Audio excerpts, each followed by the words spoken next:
back. Today we're going to talk about coffee roasting. We'll talk about the process, how it works, how it happens, and I'll give you some of my opinions on how to get good results, what's worked for me. We're going to talk about the roasting phases. It's good to be aware of different processes, different phases that the roasting goes through so that we know where we can make some changes in the process to improve our results.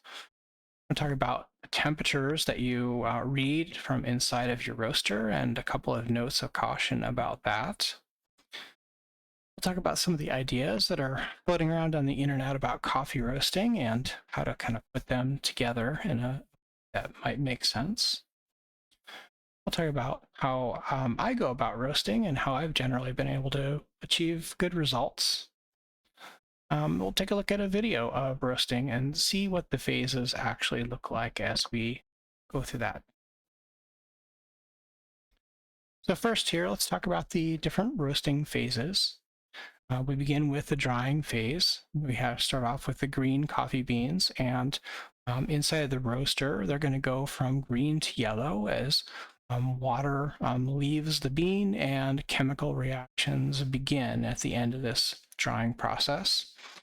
During drying, there's no impact on flavor. Final results don't have anything to do with this part of the roast itself.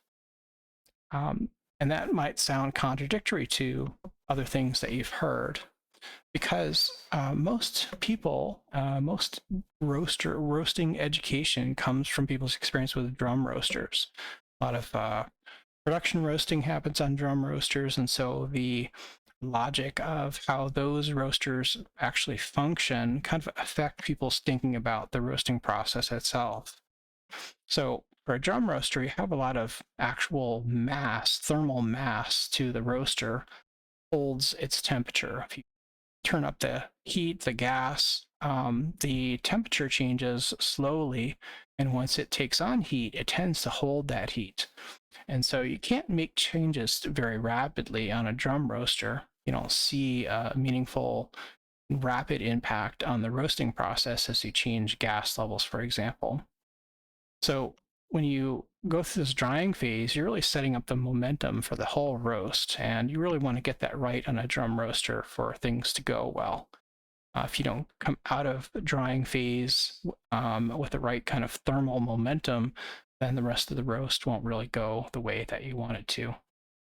If you're not using a drum roaster, though, it doesn't really apply to you. If you're using a convection roaster, well, there's very little thermal mass to it. You can make a change to your power, your whatever heating source you have, and you're going to see an almost immediate effect on the roasting process. So just keep that in mind.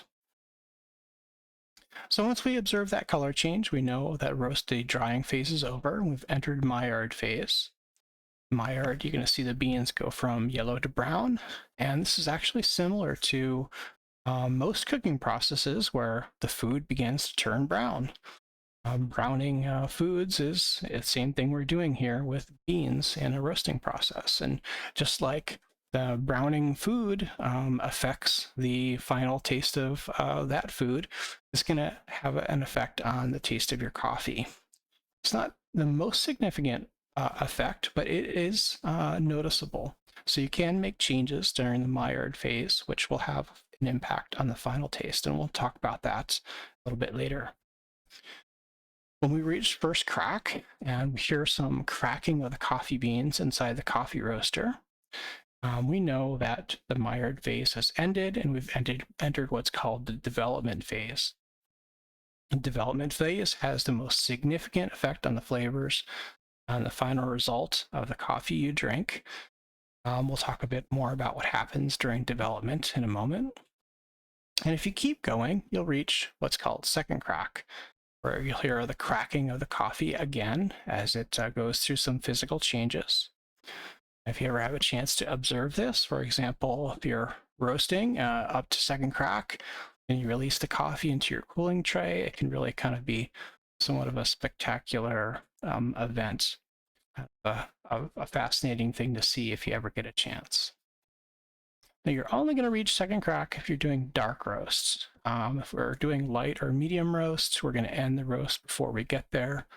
Dark roast, second crack is definitely into dark roast territory. So those are the phases. Good to be aware of those and good to be able to identify them as the coffee's roasting.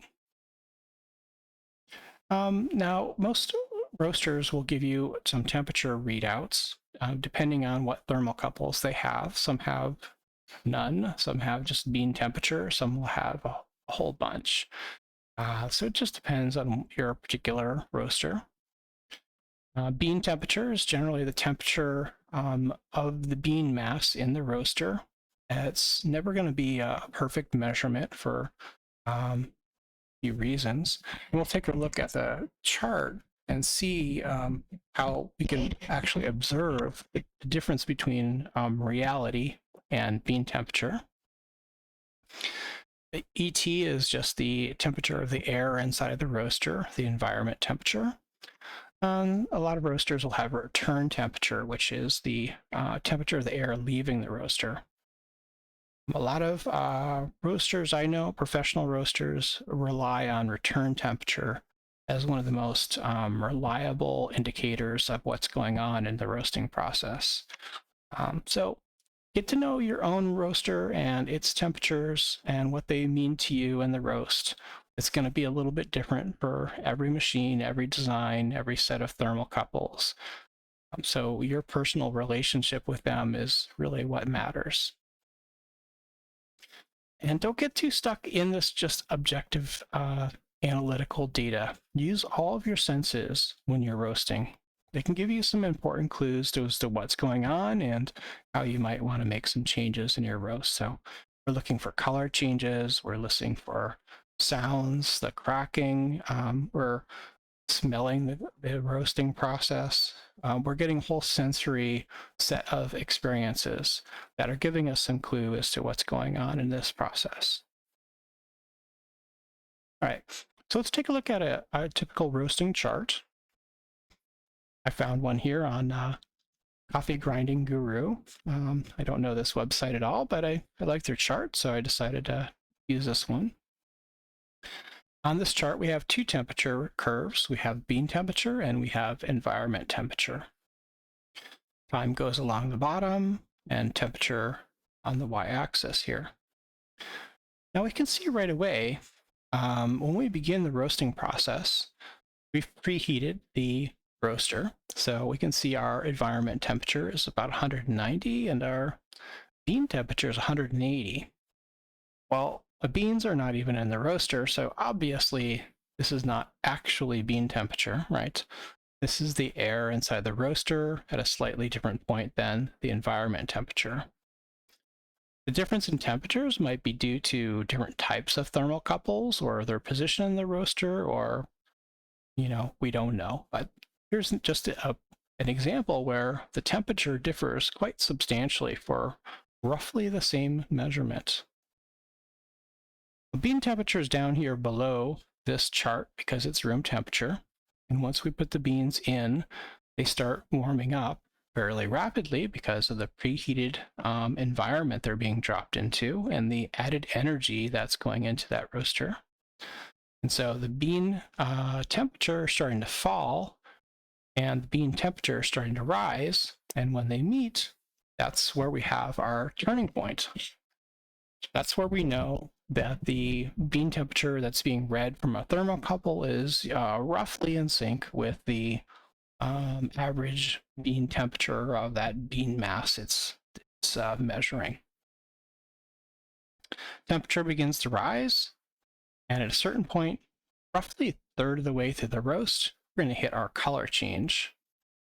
Now it's aligned here with a brown bean at the top, which doesn't make sense to me. I would say it should be this yellow one here. So the bean's gone from green to yellow at our color change. This is where chemical reactions are beginning. This begins to affect the final taste result of the coffee here. And this phase is called Maillard.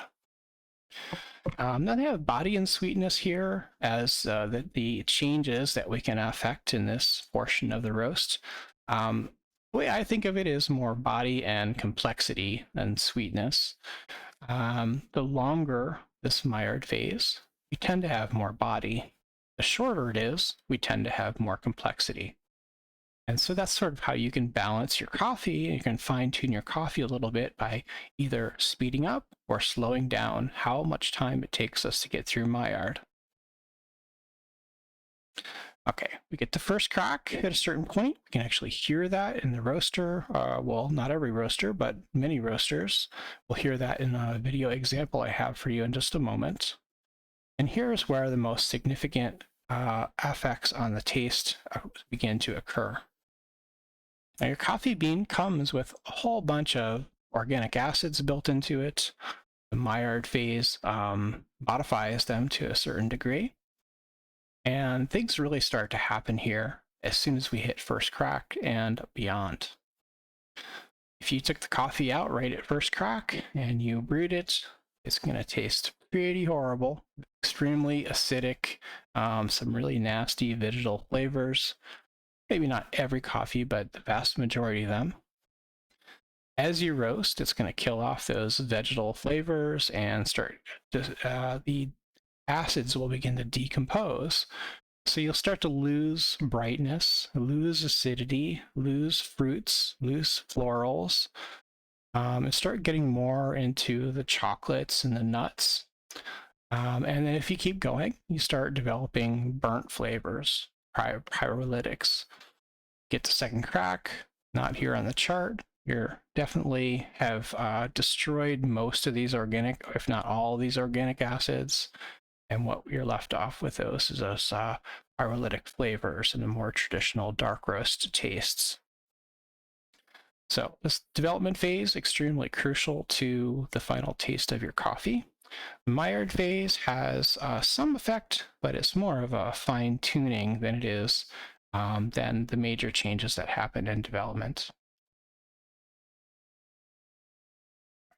Let's jump back to my notes. So if you've been on the internet, which I imagine you have been since you're here, you probably heard about Scott Rao or maybe Rob Hoos. And sometimes these are presented almost as competing ideologies on coffee roasting, but I see them more as complementary. Scott Rao is a really good resource for getting a sense of how coffee roasting works and getting a reasonable coffee profile together. It's a good starting point to roasting good coffee. From there, Hoos's book, I think, focuses a bit more on fine-tuning aspects of coffee roasting. And so they really go together nicely. I think they're both well worth checking out. You can probably find almost everything you need by doing internet searches these days. Rao's book's a little expensive. Hoos's book is fairly inexpensive and fairly short.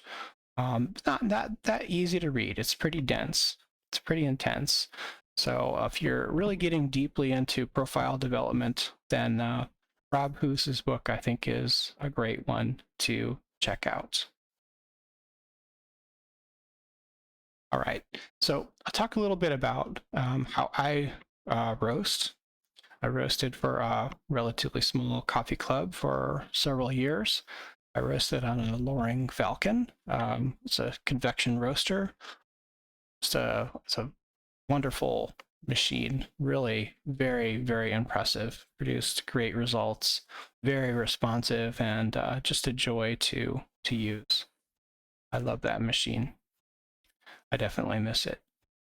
In any case, we roasted mainly South and Central American washed coffees, Colombia, Costa Rica, Peru, Guatemala. Guatemala's probably my favorite overall. We're looking for sweet, easy drinking coffees. The flavors we're looking for are candies, sugars, but retaining some light acidity. So some notes, some floral notes or some fruit notes in there to kind of complement the those other tastes. No burnt flavors at all, no pyrolytic flavors at all. We don't want to have any hint of a dark roast in there.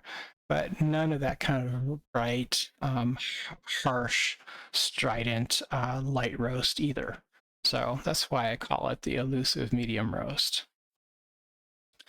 Our roasts were 9 minutes to first crack, and that's kind of just a result of the loring that we roasted on. That's pretty much what it wanted to do, what its capacity was, and so I just developed my method around that kind of standard. If I had a secret, it's probably this next note here, which I don't see that many people do. Maybe more do than I'm aware of. But I would always slow the roast down in that second half of the Maillard reaction. On the Loring, you have such rapid control over the roaster. You change the gas immediately, it affects the roasting process. So you could just immediately change the roast at any point that you wanted to. So about halfway through, about 1 minute before first crack, I would turn the gas down and let the roast coast, so to speak, into first crack. And then I'd enter first crack at a very low rate of rise. We'd have about 1 to 2 minutes of development time. That was different for each coffee. We'd do some profile roasting on the Kawa convection roaster to kind of get a sense of the coffee. And then make some final adjustments to the profile before moving to the loring in production. And that 1 to 2 minutes was based roughly on being halfway between where we would be, where first crack and second crack would occur at that rate of rise that we had. And we'd go for essentially minimum temperature rise. Again, you're dealing with the practical limits of the roaster itself. Can't go too slow, your roast will stall out. And you don't want to go too fast because you ended up with these going through development much too quickly. You don't get that kind of, doesn't have the effect on the acids in the coffee that you would like it to have. So that was my approach to roasting. I could take this basically and apply it to any South or Central American wash coffee and end up with a good result. Might need some fine tuning to really get excellent results, but overall, this almost always worked for us. So next up, we'll take a look at a roasting video that I made. It's on Kaffelogic Nano 7. It's a nice little convection roaster, 100 grams of coffee at a time. Just use a stock profile because just being lazy, but anyways, it produces pretty good results, so not complaining. The total roast time was 8 minutes. We had color change at about 2 minutes 30. First crack was about 6:10, 6:15, and the end of the roast at 8 minutes. So overall development time was 1 minute 45, which ends up being about 22%.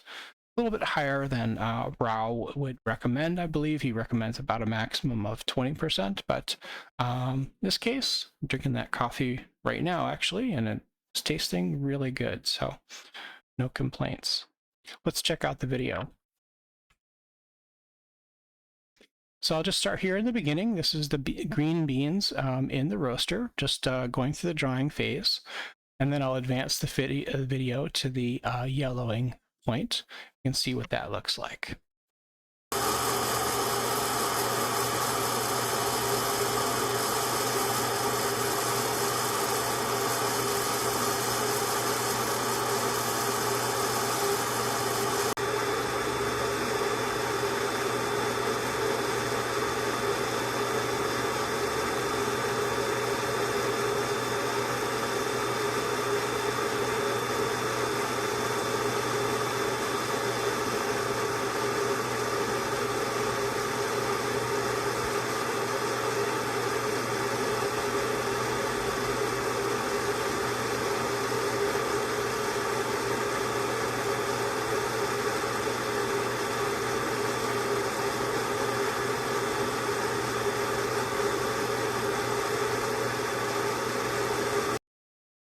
All right, so hopefully you're able to see that color change happen. So it's kind of subtle, and it doesn't happen really all at once, but it is fairly noticeable.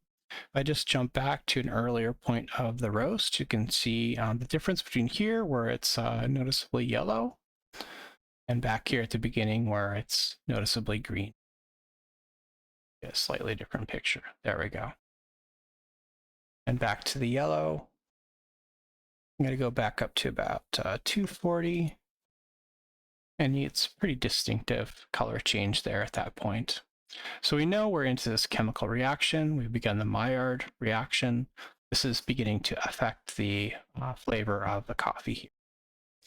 I'm going to jump ahead to just before first crack now, which is at about 6:10, 6:15. So I'll start just before 6 minutes.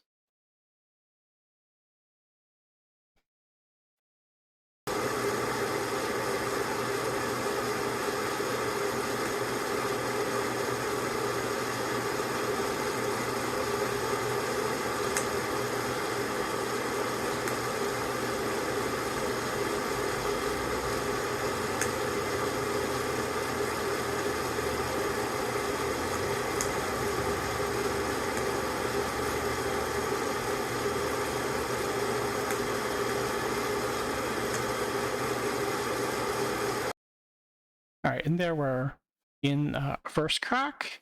This is where the development phase begins and where those organic acids are beginning to break down, and we're beginning to significantly affect the flavors of the coffee.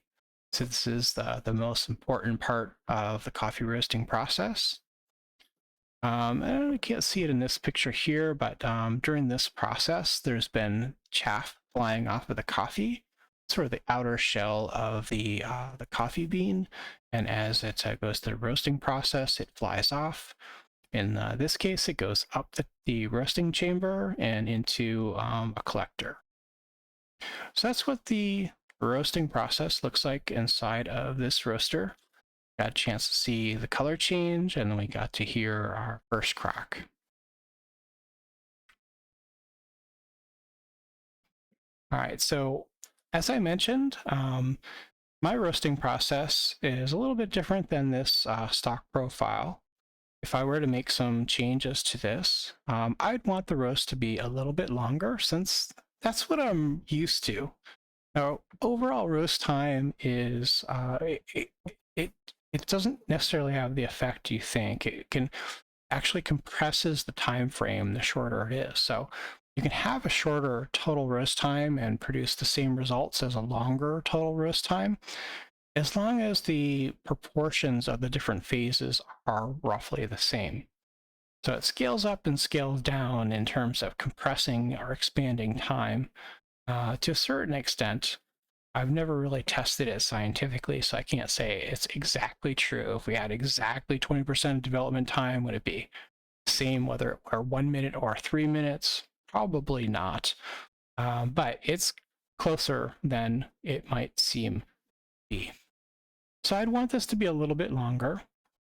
We have an 8-minute total roast time. I'm used to much closer to 10 or 11 minutes, maybe even 12 minutes, depending on the coffee. We have a 22% development time here.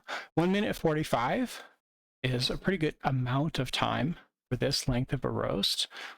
Probably a little long even. So I'd want to put in a little bit of extra time earlier in the roast, before color change and before first crack. So if I added a minute, about 30 seconds in color change and for color change, and 30 minutes in the 30 seconds in the Maillard, I think that it would probably improve this, and it would bring it a little closer to generally what I aim for. In any case, as I said, this coffee I'm drinking right now tastes really good. It's relatively easy to make good coffee. It gets hard to make excellent, outstanding coffee, unless you generally get lucky. But if you buy any coffee roaster, you buy good quality beans from a reputable supplier, it's going to produce a good cup of coffee.